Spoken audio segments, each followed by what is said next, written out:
I also wanted to mention that under the Learn With Us tab on our website, we have a resource page with lots of readings and papers and other references. We have a lot of great references on today's section about specialist bees. So besides Bryan's handout, you can see links to the specialist bees in the central US and the eastern US and western US. And so dig a little deeper to get some details about what's in your backyard, possibly related to our specialist bees. All right. So at this point, I'm happy to turn the podium over to Bryan. Bryan Danforth is a professor at Cornell University, where he teaches a class that I would love to take called Alien Empire. It's for non-majors and hopefully bring some new majors into the entomology department there at Cornell, or just some folks who realize how important insects are. One of his main areas of interest is the evolution of insects. He also works a lot with pollinator biology. He's an author.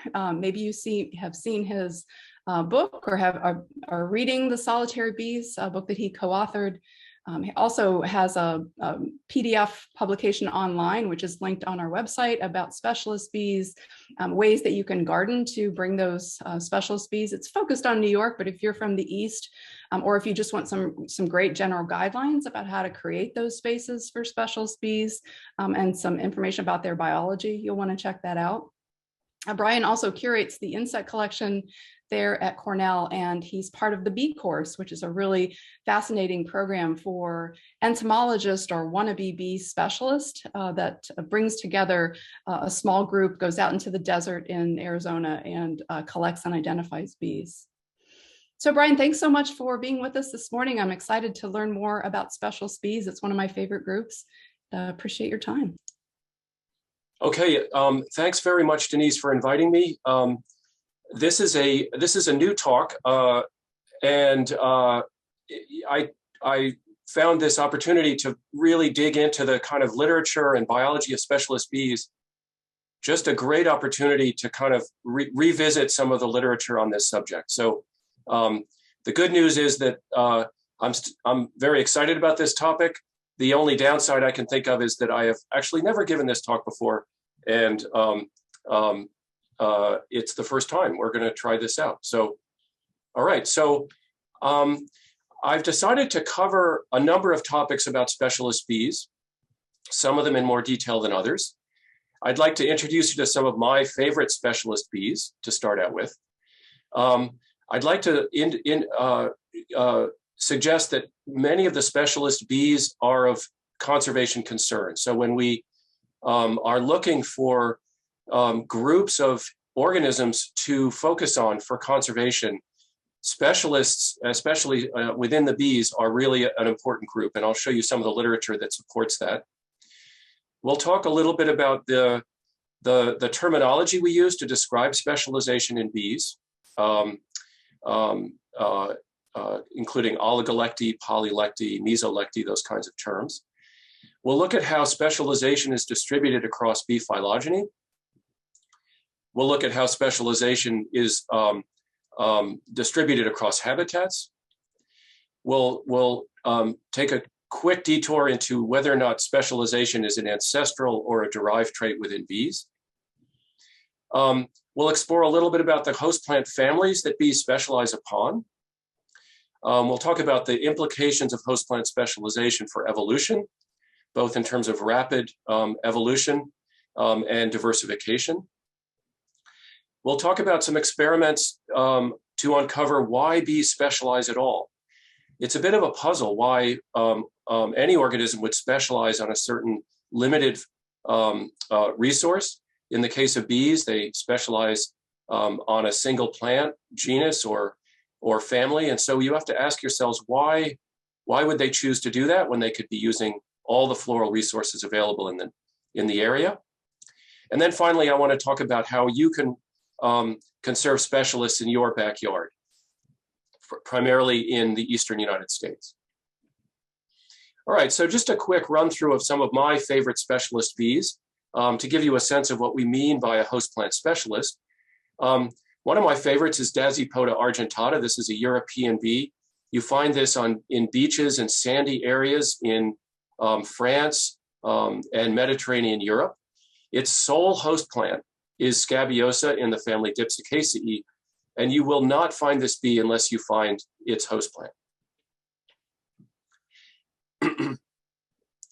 In the family Halictidae, Rhophites is one of my favorites. This is a fascinating small black bee that lives again in Europe and North Africa. They are specialists on the genus Stachys in the family Lamiaceae. And they have specialized hairs on their face so that when they enter the flower and vibrate their flight muscles, the pollen adheres to their face, and they then groom it off and bring it back to their nests. So not only do they have a behavioral preference for this particular host plant, they also have morphological adaptations for harvesting this particular host plant pollen. And that's true of most specialist bees. We are not just talking about a behavioral specialization here. We're talking about a whole suite of traits, including morphological specializations going along with certain affinities for particular host plants. In Southern Africa, where some of the most fascinating bees live, one of my favorite specialists is the genus Phydelia. These are kind of like dinosaur bees. They are an ancient group. They're at least 100 million years old. And we know that because the South African lineages have relatives in South America. So we know that South America and Africa split about 100 million years ago. So this relictual lineage of bees reflects that split in the Southern Hemisphere. And in South Africa, there's a group of bees in the genus Phydelia. They're all host plant specialists, and they are ground nesters. And this one in particular, Phydelia villosa, is one that I've collected on Mesam bryanthemum.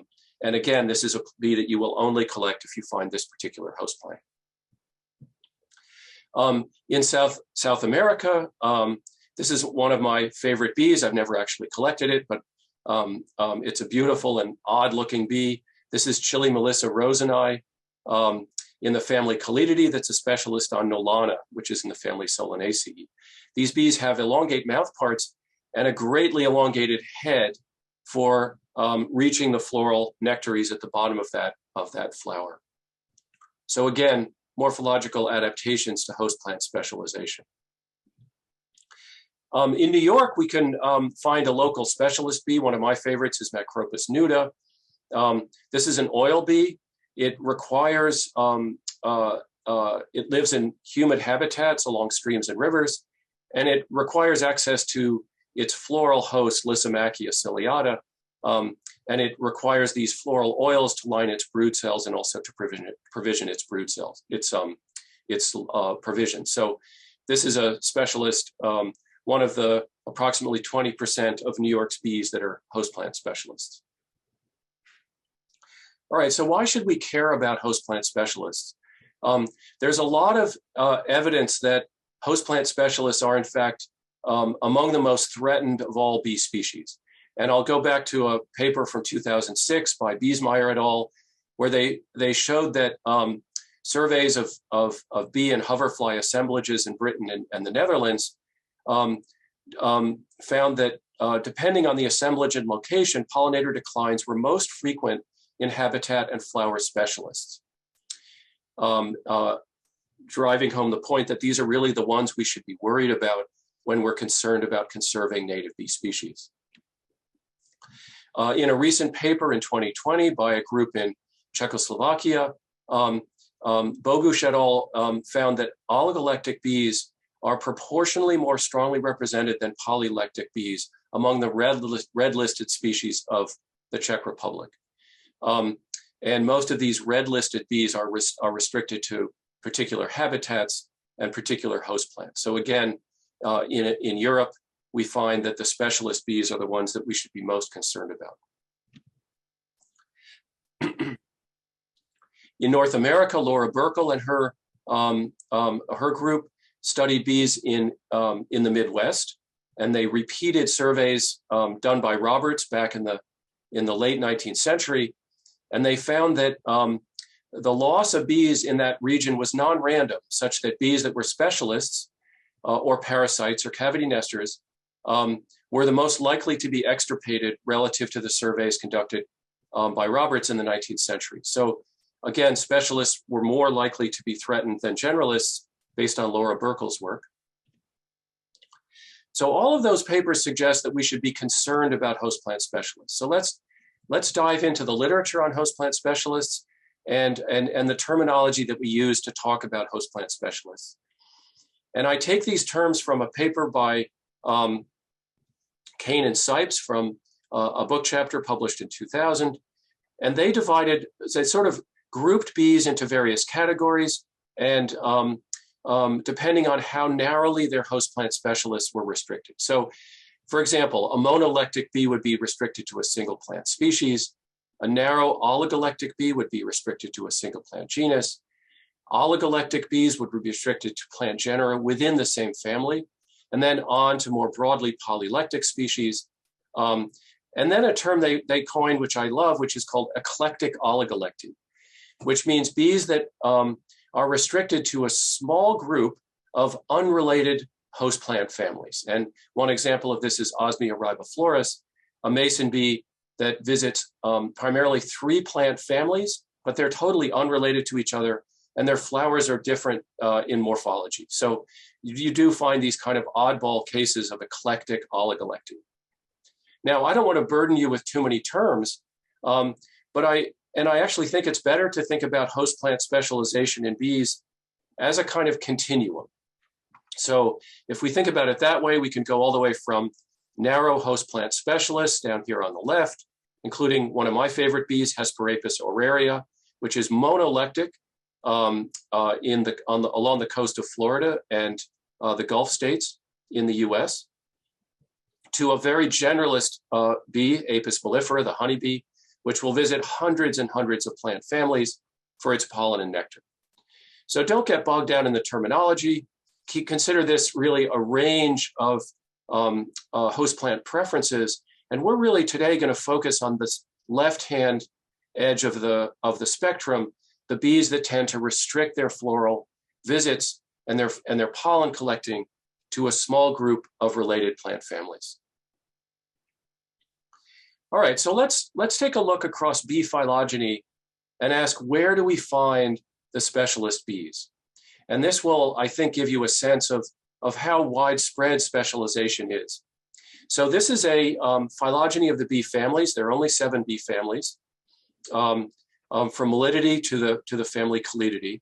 And we'll dive into each one of these families, and we'll see that within each family, there are lineages that are largely host plant specific. Within Melididae, this is one of my favorite groups. This is a relatively small group of bees, about 200 species, but virtually every species in this family is a host plant specialist. So you have host plant specialists on the family Boraginaceae, on oil collecting plants like Lysimachia, and on plants in the families Asteraceae, so the composites and their relatives. And these figures just show you the relative numbers of species, or the total number of species within each of the subfamilies within this family. But for this family, at least, they're really all host plant specialists, and that's the earliest branch of bee phylogeny. Moving on to other families like Apidae, we do see that there are a number of subfamilies of Apidae. If we wanted to identify the subfamily with the most narrow host plant specialists, it would be this one, the subfamily Eucerainae. This includes many host plant specialists, including bees that are restricted to mallows, asters, and many other families of flowering plants. This group are brood parasites, and the other groups tend to be rather generalized in their floral visitation.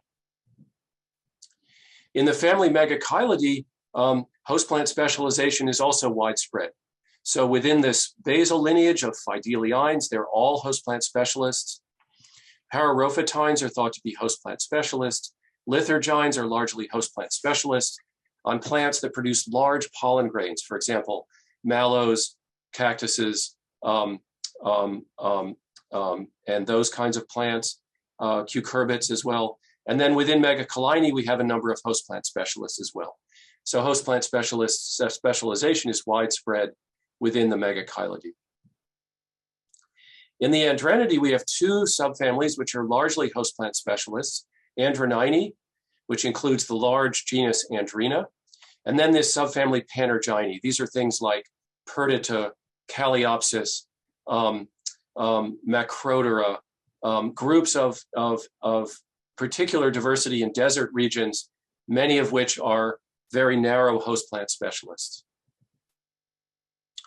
Within the Halictidae, we typically think of halictids as being rather broad polylectic bees. So they don't tend to be very highly specialized, but that's because most halictid bees are in this subfamily, the Halictinae. That's the group that would include things like Lasioglossum, Halictus. But remember, there are other subfamilies of halictids. Nomiines are largely host plant specialists, and so are Rhophytines. The basal lineages of halictids are often very narrow host plant specialists. Within Calididae, we find host plant specialization scattered throughout. This group of South American, largely South American and African groups and Australian groups are largely host plant specialists. These are host plant specialists. Colytinae, including the genus Calides, are host plant specialists. And then you have more broad associations in this group here. So again, the take-home message here is that specialization is widespread across the bee families. There is no bee family that doesn't have specialists. And it's particularly common in the family Melididae. All right, so now I want to turn to geographic specialization. So I'd like to ask the audience, and we have a poll that we're going to conduct. Where on Earth would you expect to find the greatest proportion of specialist bees?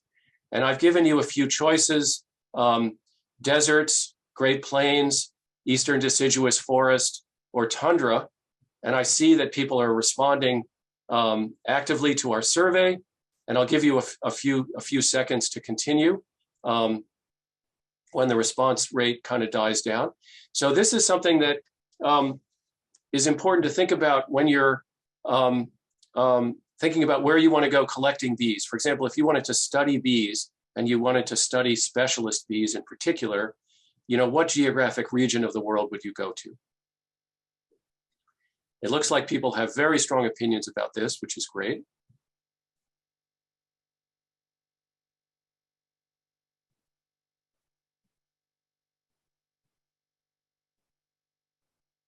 I think deserts and the Great Plains are close, a race to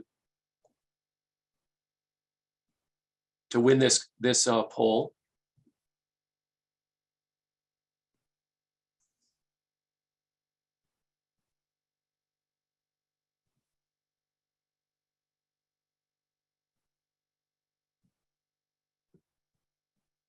It's great, Brian, and we have so many people voting in that. While we have a second, I wonder if you could just say what red-listed bees are, because I'm sure there were questions about that.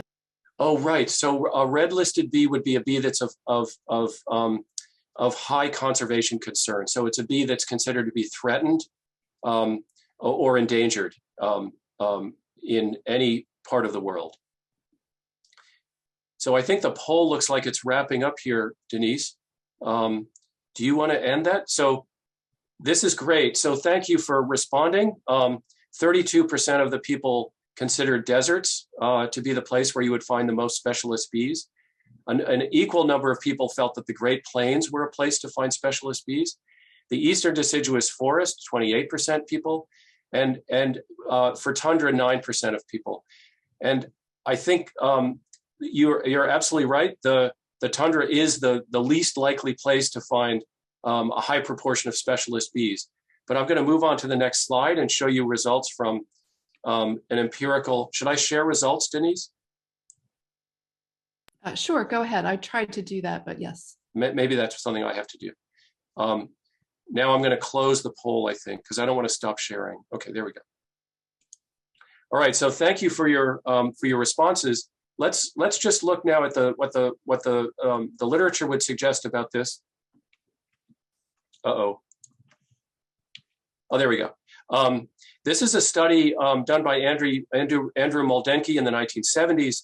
And this is a study that really should be repeated. But what Moldenke did was survey the proportion of bee species that are specialists across various habitats in North America.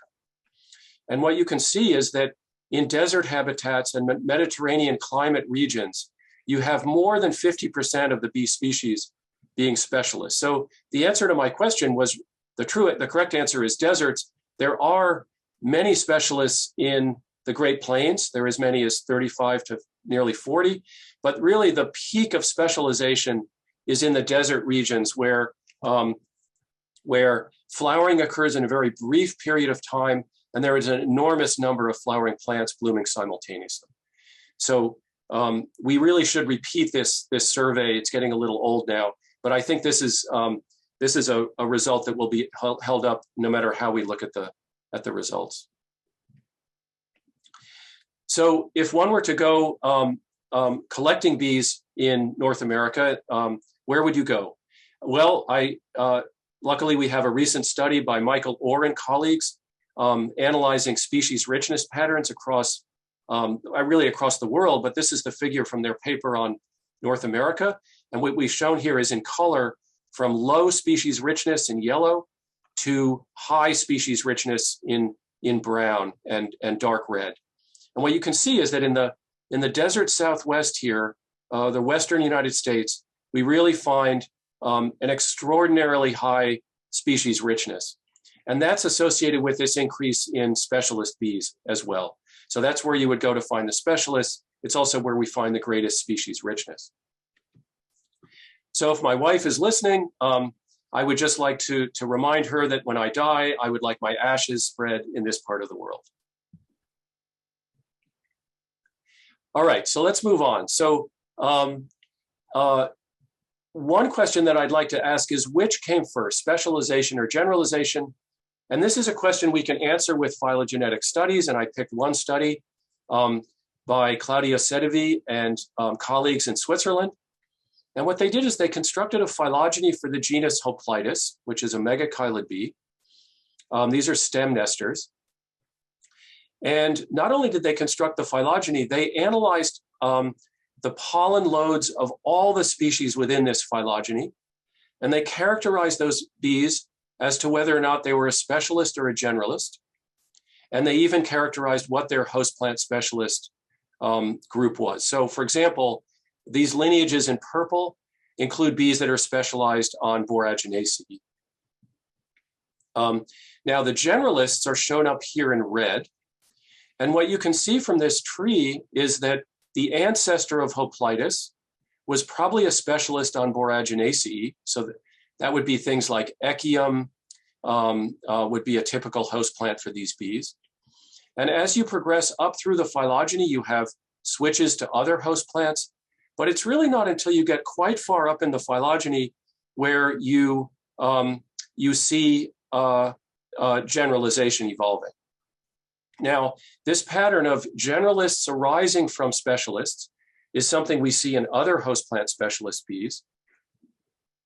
And so this is not only restricted to this particular study, it's actually quite a common result. So specialization may actually be an ancestral trait in bees. And what we find is that from that narrow host plant specialization, you do get lineages that then radiate out to a more broad polylectic kind of behavior. Now I want to switch to another topic. I want to ask the audience to think a little bit about where you would expect bee host plant specialists to land on a phylogeny of the angiosperm family. So this is a figure taken from the Missouri Botanical Gardens website, which I love. This is one of the reliable sources for understanding the phylogenetic relationships among angiosperm plants. And this is a phylogeny at the ordinal level. So orders include multiple families, and these are for the eudicots. So that represents 75% of all flowering plants.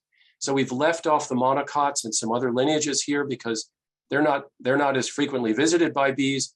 And the eudicots are really the group that includes primarily the host plants of most specialist bees. And don't be daunted by this figure. You probably can recognize some of the names here. Asterales would include the Asteraceae, the asters and their relatives. Here's Rosales, which includes Rosaceae, and other lineages that you're hopefully familiar with. So I want to ask you to think a little bit about, if we were to map on host plant associations for specialist bees onto this phylogeny, where would we expect those associations to land? Would we expect specialist bees to be restricted to one part of this phylogeny? Or would we expect them to be more broadly distributed across all of the phylogeny of the angiosperms? Now remember that eudicots arose over 200 million years ago, and we think many of these specialist bee lineages arose much more recently. All right, so let's take a look at what we find. So within the family Mellididae, these are genera of Mellidid bees across the top here. And I've picked a few of the ones that for which we have good host plant data.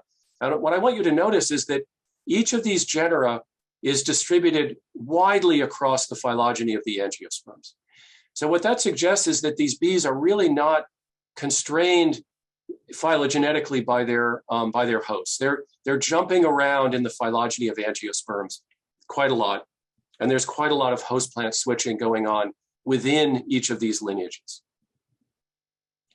If we take a look at specialist bees within the Andrenidae, we see the same thing.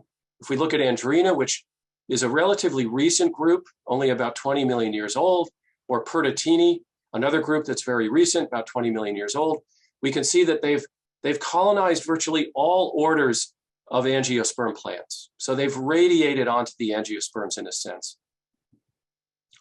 rather than being restricted to certain angiosperm clades. Finally, if we look at megachilids, we see a slightly more restricted tendency. These groups tend to be restricted to the asterids, but of course they are scattered across the entire phylogeny of angiosperms.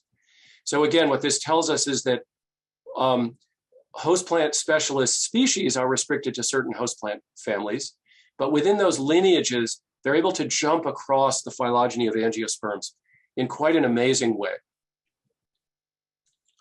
All right, I now want to turn to a topic about sort of how rapidly host plant specialization can evolve. And I want to talk about one example of a flowering plant that's familiar to bee biologists in the desert Southwest. This is Laria tridentata, the creosote bush. This is a plant that is now the dominant shrub in the Sonoran, Chihuahuan, and Great Basin and Mojave deserts. But this is a plant that arrived in North America fairly recently. So this is a plant that we believe arrived from South America, from relatives in South America, just somewhere between 500,000 and 1.5 million years ago. So in the great scheme of terrestrial evolution, really in a very recent period of time, this plant has arrived and has completely dominated the desert Southwest. Within that short period of time, just 1.5 million years, there are 19 specialist bees which have adapted to utilizing exclusively Laria as a pollen source. And these specialist bees range across many families: Andrenidae, Callididae, Apidae, Mellididae, and Megachilidae. And none of these specialist bees in North America have close relatives that are Laria specialists in South America. So these are de novo specialists that have arisen along with the arrival of Laria tridentata into the desert Southwest. So that's quite fascinating. It means that bees colonize a floral resource when it arrives very, very quickly. So again, emphasizing this idea that host plant specialization in bees is a labile trait and one that evolves very rapidly. I want to just cite one other study. This is a recent phylogenetic study by Silas Bossert that looks at diversification rates in bees. So what he did is he looked at the rate of diversification for many different lineages of bees across the phylogeny. He looked at the stem age, which is the age of the common ancestor of that lineage, and then the crown age, which is the age of the most the modern relatives within that lineage. So these two ages are correlated with each other. And as you go to the upper right-hand corner of this graph is where you find the species and lineages that are diversifying most rapidly. And I just want to point out that there are two major host plant specialist lineages that are up here in the rapidly evolving lineages of bees. So host plant specialization itself may actually make these lineages prone to rapid diversification. So now let's step back for a second and ask, why would bees specialize at all? Why would specialization be an adaptive trait for these bees? And what advantages might host plant specialists have over host plant generalists? So there are many hypotheses, and they're not all mutually exclusive, but I want to walk you through 5 of those hypotheses. This is hypothesis 1, that specialists are more efficient foragers. And this is in fact supported by work by Karen Strickler in the 1970s, where she compared foraging efficiency of a host plant specialist, Hoplites anthicopoides, with foraging efficiency of other species in the same area that are more generalized. And what she found was that her measure of efficiency puts Holcopocides anthicopoides out here well beyond the range of these generalist visitors. So this bee is just more efficient at extracting pollen from its host plant, and therefore it has an advantage over the generalist foragers. Now, another hypothesis is that the specialist bees are choosing host plants that have the greatest nutritional value. So maybe that explains why specialists are doing so well. They outcompete their generalist relatives because they're essentially using the most valuable floral resources out there. And this was a question that was examined by Ty Ralston, Jim Kane, and Steve Buckman in a classic paper published in 2000, where they analyzed protein content across bee-visited flowering plant families. And what they found is that there is, in fact, no evidence that specialist bees are particularly focused on nutrient-rich or protein-rich pollens over pollens that are of less nutritional value. So it doesn't appear that the specialists are necessarily reaping the floral rewards that are most rewarding in the environment. Now, another hypothesis is that the specialist bees are using superabundant resources. Now, if you look at the host plant families that specialist bees visit, we find that there are a lot of specialists on Lariia, for example, in the desert Southwest. There are a lot of specialists on very common aster species like Helianthus. There are a lot of specialists on Salix, which is a flowering willow in the eastern US, which provides a massive amount of floral reward early in the spring. And it does seem that this is a plausible hypothesis that these superabundant resources are magnets for host plant specialist bees. So that's one possible hypothesis. Now, another hypothesis is that bees are, specialist bees are able to synchronize their emergence and activity with their host plants more effectively than generalist bees. And for this, I refer to a study by Bob Minkley from 2013. This is a fascinating study of a bee fauna in the desert Southwest. This is a study that was done on the Arizona border with Mexico. And Bob studied the fauna of the San Bernardino Reserve over 3 years. So we have years 2005, that should be 2006, 2007.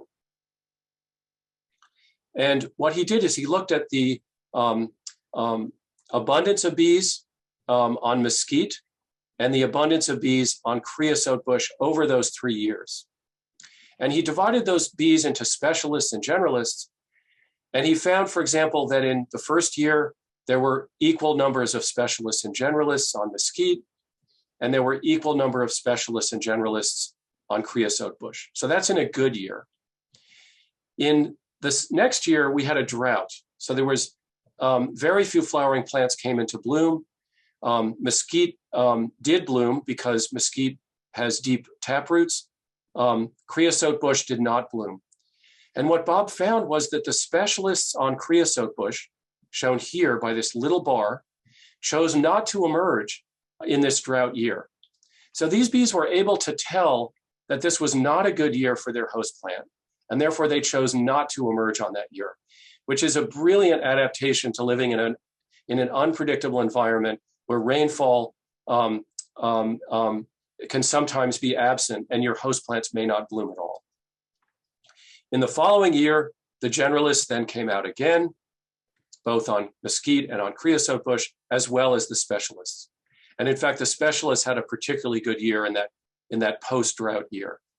So what this tells you is that the specialists are synchronized with their host plants. When the host plants are having a bad year, the specialists stay in the ground and choose not to emerge, which is a wonderful illustration of their ability to track their host plant phenology. Another supporting bit of evidence for this hypothesis that specialist bees are in temporal synchrony with their host plants, again, comes from work by Bob Minkley and colleagues. This was work done on the creosote bush bees of the desert Southwest. And they studied 4 of the desert regions: Mojave, Lower Sonoran, Upper Sonoran, and Chihuahuan. And these deserts are arranged from low rainfall to high rainfall. And what Bob Minkley and his colleagues discovered was that in the lowest rainfall deserts of North America, you have the highest proportion of specialist individuals and specialist species. So specialists dominate in these dry, unpredictable, arid regions, and it's possibly because they're able to synchronize their emergence with their host plants. This study parallels the earlier study I talked about by Moldenke, again suggesting that deserts are the places where specialist bees are the most adapted and the most diverse. Now, another hypothesis is that specialist bees have overcome plant defenses and have left their generalists behind.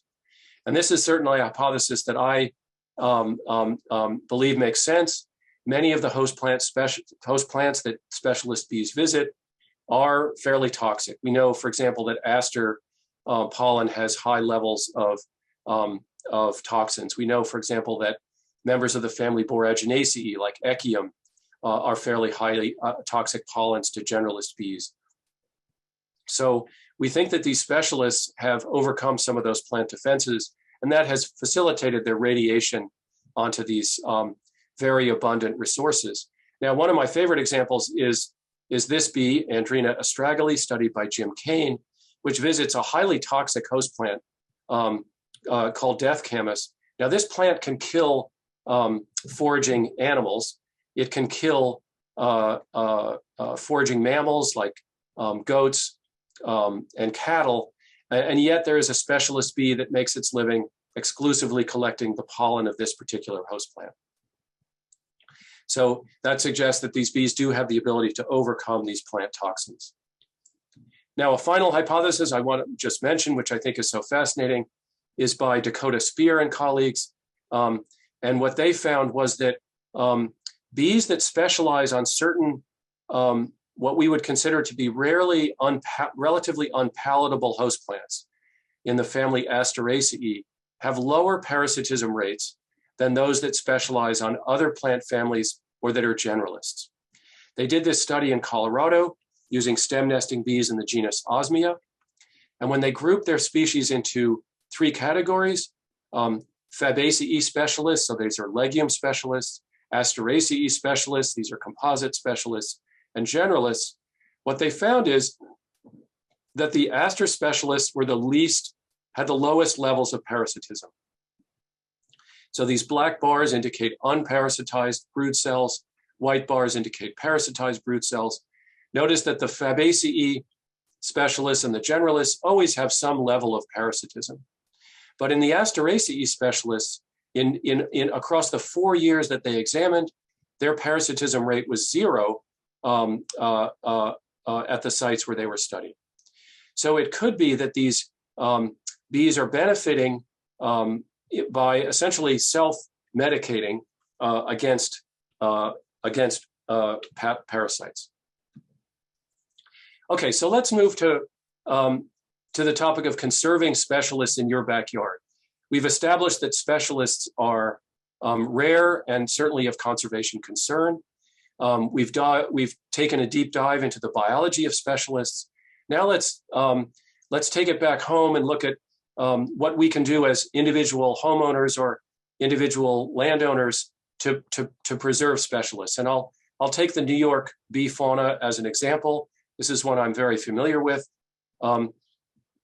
This is a summary of the genera that we have in New York, arranged by family, and their relative number and the number of species within each of these genera. If we ask, okay, where do the specialists occur within this, across these genera, it turns out about 20% of the bees of New York are specialists. And that would be typical of the Eastern US. In the Eastern US, about 20% of the fauna would be specialists. If you go out to the desert Southwest, you're looking at more than 60% of the bee fauna being specialists. And yet, we do have a diverse array of specialists, even in New York, even in the Eastern US.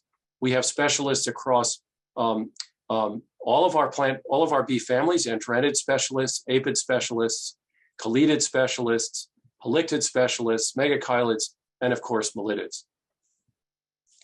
Now, I'll highlight a few of these specialist bees that I'm familiar with. Melisodes druryellus is a late summer solidago specialist that we find in large numbers around here. We can find them nesting in large aggregations. This is a fantastic bee. Again, it's restricting its floral resources to just a couple of closely related genera within the Asteraceae. Duphoria monardi is another houseplant specialist. This is a small black bee that's restricted to Monarda. Tilithrix bombiformis, this is the specialist that Denise mentioned at the introduction. This is a specialist on hibiscus. You will find this bee in backyard gardens where hibiscus is present. And in New York, this is a relatively rare bee, but as you move south, it becomes a much more common bee. In New York, we have a couple of specialist calides. Calides validus is one that's a specialist on Ericaceae. And this is a fantastic bee with a long face that's specialized for reaching into the narrow opening of the blueberry or vaccinium flower. Calides latitarsus is another houseplant specialist. This is one that's on the genus Physalis in the family Solanaceae, which have actually really very high protein content pollen. So this bee is making a very good choice. This bee is feeding on pollen that's got the protein content of a hamburger. And then, of course, in the early spring, we have a beautiful early spring andrena called Andrena eriginii, which visits spring beauty Claytonia virginica in the eastern US. Now, those are just a sampling of some of the specialist bees in New York. But we wanted to give gardeners in New York some guidance on how to plant gardens that would be most beneficial to the 20% of New York bees that are houseplant specialists. And so Maria Van Dyke in my lab, along with Christine Boys, Rosemary Parker, and Bob Wesley at the Cornell Botanical Gardens, developed a pollinator garden booklet. This is available through the OSU website. It's also available through the Cornell Pollinator Network website. And this is a booklet that will help a backyard naturalist or a master gardener develop a garden in the eastern US that will be particularly beneficial to the specialists. One of the things we noticed with some of the other gardening documents that we looked at, some of the ones published by Xerxes, which are excellent, they tend to focus on floral resources for generalist bees. And we wanted to provide a little guidance to people who want to preserve more specialist pollinators. We want to give a shout out to Gerald Fowler, who provided us with an incredible resource. His database on specialist bees initially was produced just for the Eastern US. Now he has a document for the Midwest as well as the Western United States. And so big thanks to Jared for putting the data set out there and making it available to us. And it's from Jared's data set that we built our pollinator garden manual. I'm going to wrap things up here. I want to make a special acknowledgments to Maria Van Dyke, who took the lead on developing our pollinator garden document, who put the whole document together and produced a beautiful resource for backyard naturalists in the Eastern United States. I want to thank the members of my lab who all contribute in various ways to the research we do on solitary specialist bees around the world. Big shout out to my family who have always been very supportive of my fascination with bees. A little plug for our book on the solitary bees published in 2019. There's a link on the OSU website if you'd like to learn more about the book. We do have a chapter on specialist bees in the book. And finally, I'm very happy to answer questions via the chat from anyone who has any questions about the material we've covered so far today. So thank you very much. Denise, I'm going to turn it back over to you. Great, fabulous. Thank you, Brian. I think you scared some people with all of your charts, but you brought us back and talked about plants and showed us some of those fascinating bees. In fact, one of my favorite bees, which is the spring beauty mining bee. And the question that came to the very top of the Q&A panel. So again, folks, be sure to put your, you can put your questions in the chat. I think they're going to get lost. We can share that with Brian, but we're working with the Q&A box for questions. The question with the most votes was from Joe, who asked how important those spring ephemerals are for bees, other pollinators, and specifically those specialists. So in the, I think in the Eastern US, where we do have those, that early spring flowering of understory ephemerals, as well as the canopy of the forest. The understory ephemerals are really where you have the specialist bees. So that's where I think you find the highest level of host plant specialization. But we're actually really discovering just now, thanks to work by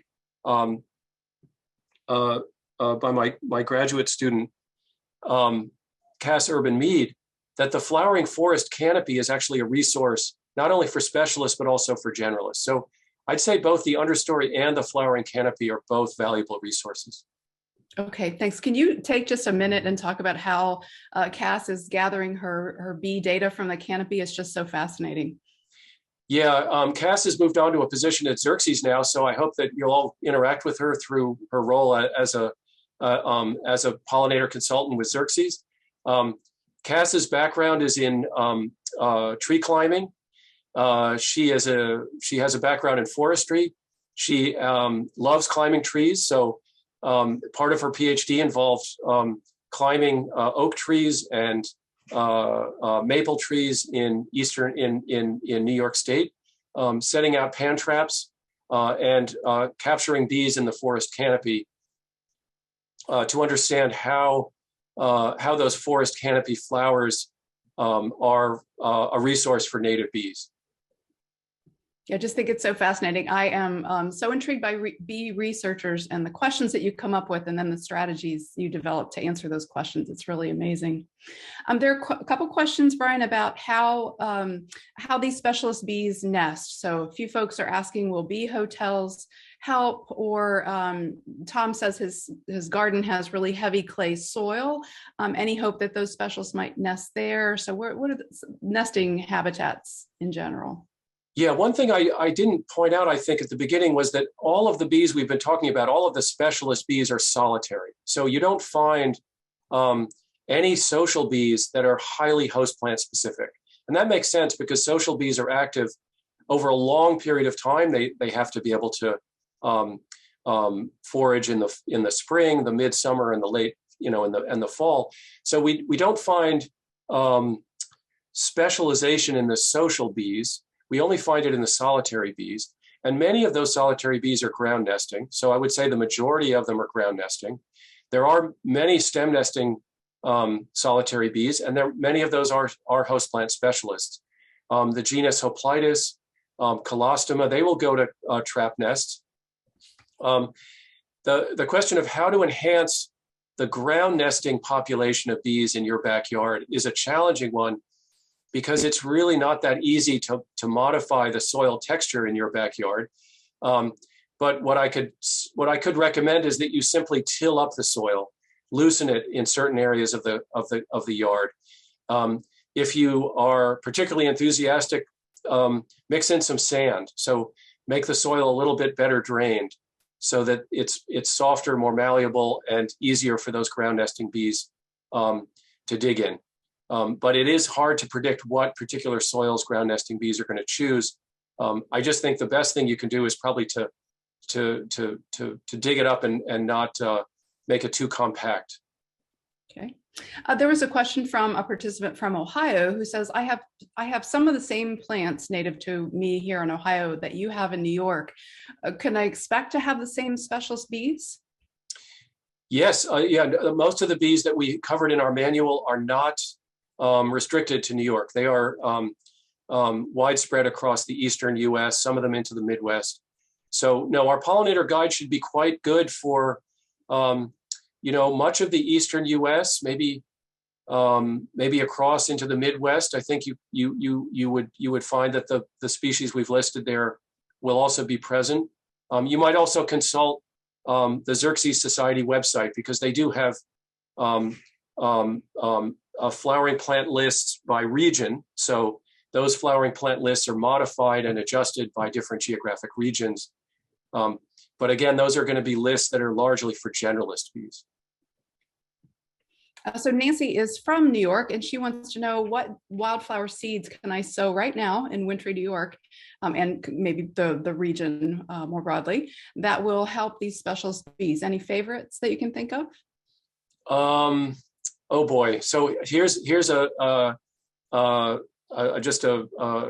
to admit that I'm not a terribly good gardener. So I would consult our pollinator guide. And certainly, if you'd like, you could reach out to the people at the Cornell Botanic Gardens. They actually make native seeds available to people. They have a native seed bank, which they would be happy to share with interested gardeners. And they would have some good recommendations for what plants could be planted at this time of year versus later in the spring. I think some of the plants that we identify in the guide are already native to our area. So obviously things like solidago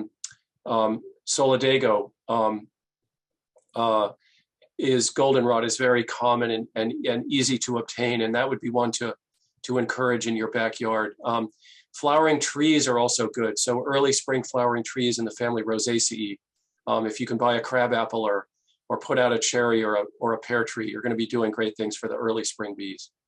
Okay, great. So not a calorie pear, folks, but a fruiting pear. But yeah, apple's one of the really best plants. And Bryan, I think you were part of that study at Cornell that looked at, and you have that wonderful publication that shows, what is it, something like 137 different species of bee that came to apple trees and orchards in New York.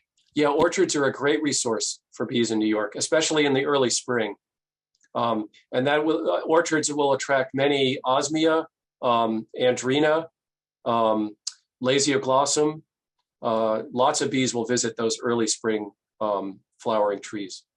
Okay, and I'll add that. I don't think I have a specific link to that Cornell orchard publication on our website, but I'll add that in.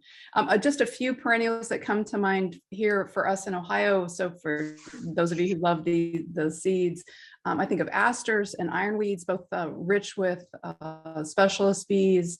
And if you go to those Droege and Fowler guides, so we have those linked on our reading page, they often list which plants are the best, which families are best, or which groups are best. So plants, as Bryan said, in the aster family, in the blueberry group, in the rose families, you're going to be able to find regionally which plants tend to be most favored by specialist bees.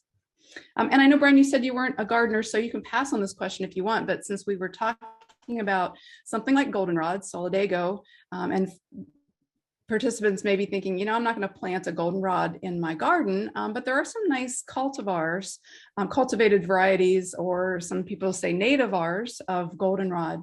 Do you have an opinion on their usefulness to specialist bees? I think I'm going to defer to my botanical experts, co-authors on the guide. They seem to have a very strong opinion about native versus non-native plants, and they prefer the natives, if possible, rather than the cultivated variety, rather than the domesticated varieties. So, if possible, I think the wildest versions you can find would be the best. Okay, good. Nice advice. How about items that are applied to plants? So Anne has a question about deer and rabbit repellents. Does it affect insects that are feeding on those plants? Someone else asked about soil chemicals, fertilizers that we may use. Do those have an effect on some of these bees? That's a great question, and I don't think we really know, to be honest.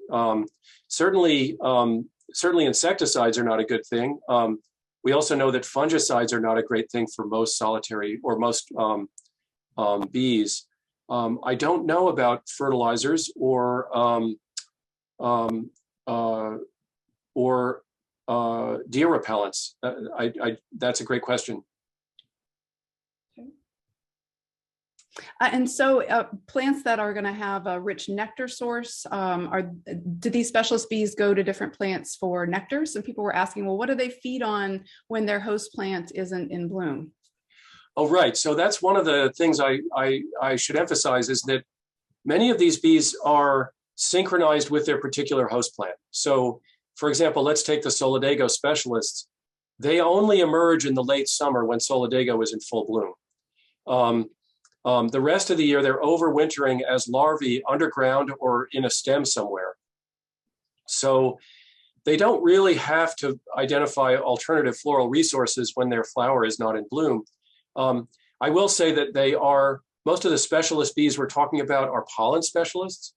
So we tend to think of specialization as really focused on sort of pollen rewards, which are the most valuable to most solitary bees. Those are the protein source for their offspring.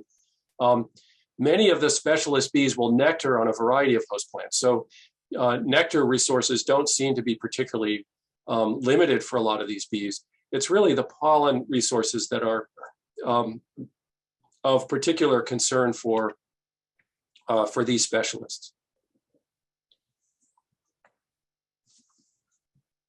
For our last question, can you take a look in your crystal ball and give us your thoughts on climate change and these bees and whether we may see some uncoupling of plants and bees? What are your thoughts on concerns with climate change?